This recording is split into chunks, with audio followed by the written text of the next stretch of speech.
आपण पाहत आहात केएस न्यूज मराठी. न्यूज मराठीमध्ये आपल्या सर्वांचं सरसे स्वागत. आज आपण संगमनेर तालुक्यात तेथील येळवी पंचायत समितीचे उमेदवार शिवसेनेचे उमेदवार माननीय अशोक बोरड साहेब यांच्याशी बोलण्यासाठी आलो आहे आणि जाणून घेऊया अशोक बोरड साहेबांच्याकडून. साहेब नमस्ते. नमस्कार. बरं, आता तुम्ही तर पंचायत समितीसाठी आता लढणं चालू केलेलं आहे. ओके. बरं, आज तुम्ही पंचायत समिती प्रचार करत असताना तुम्हाला कसं वातावरण वाटतंय?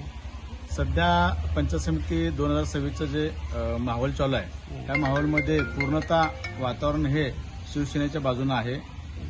शिवसेनेच्या बाजूने वातावरण असण्याचं कारण असं आहे की जी लाडकी योजना जी चालू आहे, लाडकी बहीण योजना, त्या लाडकी बहीण योजनेच्या माध्यमातून तळागाळापर्यंत पोहोचण्याचं काम शिवसेनेच्या माध्यमातून झालेलं आहे. मला एक असा प्रश्न पडलेला आहे, समोरचे जे उमेदवार आहेत ना, मी कोणाचं नाव घेणार नाहीये, सर्वांना उमेदवार माहित आहेत. कारण काय माहिती आहे का, समोरच्या उमेदवाराला मत मागण्याचा अधिकारच राहिला नाही. काय माहिती आहे का, त्यांना मत कोणत्या उद्देशानं मागायचं, त्यांच्यापाशी जो काय एजेंडा आहे तो त्यांच्याकडे एजेंडा शिल्लक राहिलेला नाहीये. काय माहिती आहे का, एक तर त्यांना काम दाखवून मत मागायचं आहे, नसेल तर त्यांना पैसे फेकून मत मागायचं आहे. त्यापेक्षा त्यांच्याकडे दोन्ही गोष्टी कुठल्या एक गोष्टी नाही त्यांच्याकडे. काम त्यांच्याकडे नाहीये, काम दाखवून मत मागण्याचा त्यांच्याकडे अधिकार नाहीये. तो अधिकार फक्त अशोक बोरडकडे शिल्लक राहिला आहे, कारण त्याचं पूर्वी काम केलेलं आहे.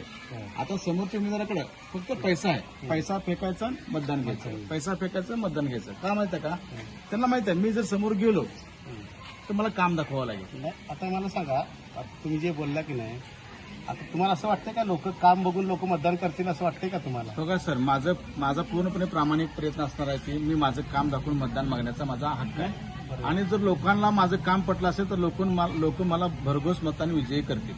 आणि लोकांना वाटलं बाबा काम बघून जर मतदान करायचं नाहीये, पैसे घेऊन जर मतदान करायचं तर लोक पुन्हा 5 वर्ष मागे जातील. म्हणजे लोकांचं 5 वर्षाचं नुकसान होणार आहे. त्यामुळे लोकांनी विचार करावा, काम कोण करतंय त्याला काम करण्याला व्यक्तीला संधी देऊन, त्याला पाठबळ देऊन त्याला पूर्ण लढण्याची संधी द्यावी. तुम्ही आता आम्हाला गेल्या 4-5 वर्षापासून तुम्ही समाजकार्यामध्ये आणि विविध आंदोलनामध्ये सक्रिय दिसला. एवढ्या ह्याच्यामध्ये तुम्हाला म्हणजे लोकांसाठी तुम्ही एवढं काम करत असताना लोकांचा तुम्हाला प्रतिसाद कसा आहे? आता लोकांचा प्रतिसाद हा खूप भरभरून आहे. लोकांच्या माझी उमेदवारी ही जर पक्षानं कट केली असेल तर माझी उमेदवारी जनतेतून आलेली आहे. जनतेने मला सांगितलं की तुम्ही उभा राहा, तुम्हाला आमचा पूर्णपणे पाठिंबा. तुम्हाला लढायला जनतेनेच भाग पाडले असं म्हणायला पण हरकत नाही. मला लढण्यासाठी जनतेची साथ आहे. जनतेने मला सांगितलं की तुम्ही मागे हटू नका, लढणाऱ्या कार्यकर्त्याला थांबवण्याचं काम समोरच्या पक्षाने केलेलं आहे. त्यामुळे मला जनतेने सांगितलं की तर तुला लढावं लागेल. जर तू नाही लढला तर येणाऱ्या काळामध्ये कुठलाच व्यक्ती लढणार नाही. बरोबर, म्हणजे लोकांच्या मागणीनंच तुम्ही निवडणूक लढताय. Okay okay okay. बरं, आता सध्या तुम्ही तुमच्या तर गावात जे जिल्हा परिषद पंचायत समितीचे जे गाव आहेत त्या इतर गावातून कसा तुम्हाला प्रतिसाद आहे? हो का, माझा प्रतिसाद हा पूर्ण 100% माझ्या बाजूने प्रतिसाद आहे. का त्याच्या प्रतिसादाचं कारण सांगतो, तर माझी ओळख आज मतदानापुरती त्यांच्यापाशी राहिलेली नाही. माझी ओळख गेले 2-2.5 वर्षापासून पूर्ण बनाळी गटामध्ये असेल किंवा येळवी पंचायत गणामध्ये असेल किंवा जत तालुक्यात असेल, माझी ओळख पूर्वी पोहोचलेली आहे. बरोबर. आणि पूर्वी ओळख पोहोचल्यामुळं लोकांना ओळखीचा चेहरा पाहिजे होता. म्हणजे तुम्हाला तुमच्या अगोदर केलेल्या कामाचा तुम्हाला निवडणुकीमध्ये फायदा होता? 100% फायदा होणार आहे. माझ्या केलेल्या कामाचा मला माझ्या येणाऱ्या म्हणजे उद्याच्या इलेक्शनला 100% फायदा होणार आहे. कारण माझं काम दिसतंय, प्रत्येक गावात जावा माझं छोटं एक ना एक काम करायचं. समोरच्या उमेदवाराचं एक काम दाखवायचं मला. समोरच्या उमेदवाराला तुम्ही प्रश्न विचारा, तुमच्या माध्यमातून समोरच्या उमेदवाराला प्रश्न विचारा की सर तुम्ही काय म्हणून मत मागणार आहे, तुमचं एखादं काम आहे का? तर समोरच्या उमेदवाराकडे त्यांचं काम नाहीये, त्यांच्याकडे अजेंडा नाहीये, त्यांच्याकडे विजन नाहीये, त्यांच्याकडे फक्त ओनली फक्त धनशक्ती आहे.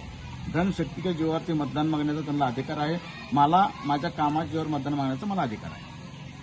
आणि साहेब तुम्ही जे आता तुम्ही काम करताय ते आणि तुम्ही पुढे तुम्हाला असंच काम करण्यासाठी बळ मिळो आणि तुम्हाला एक राजकारणात एक चांगली तुमच्यासारखा माणूस खरं तर लोकांचं मतं, लोकांची मागण्या मांडण्यासाठी तुम्हाला संधी मिळो अशी शुभेच्छा देऊन थांबूया. धन्यवाद.